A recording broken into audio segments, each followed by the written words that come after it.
ব্যতিক্ৰমীভাৱে এখন বিদ্যালয়ত বহাগ বিহু পালন।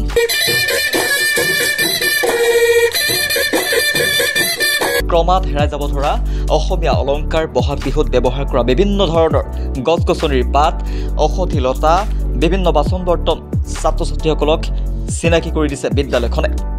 এখন ইংৰাজী মাধ্যমৰ বিদ্যালয়ত এই ব্যতিক্ৰমী চিন্তাধাৰাৰে বহাগ বিহু পালন কৰা হৈছে।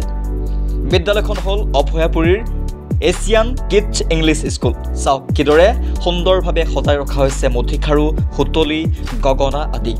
বিদ্যালয়খনত এইদৰে ব্যতিক্ৰমীভাৱে ৰঙালী বিহুৰ আয়োজনে সকলোৰে প্ৰশংসা বুটলিবলৈ সক্ষম হৈছে।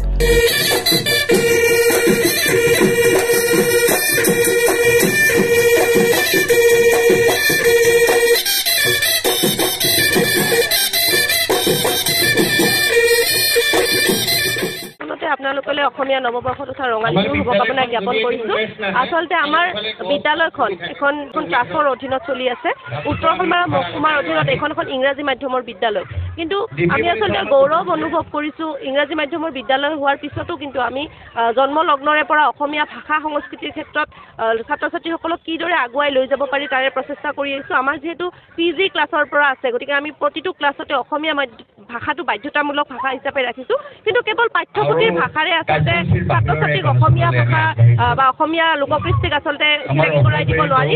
অসমীয়া লোককৃষ্টিক চহকী কৰি ৰখা বিভিন্ন সামগ্ৰী আছে, বিভিন্ন ৰীতি নীতি আছে, বিভিন্ন পৰম্পৰা আছে।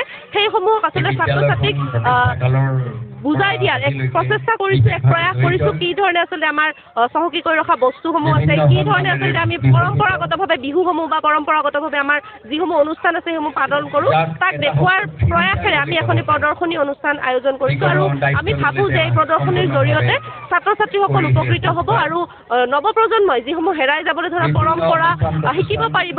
আৰু আমি যিদৰে দেখি শিকিছোঁ সেইদৰে আচলতে আমাৰ দায়িত্ব, আমি পৰৱৰ্তী যি প্ৰজন্ম আছে তেওঁলোকক আচলতে শিকাই দিয়াৰ এয়া আমি প্ৰয়াস কৰিছোঁ।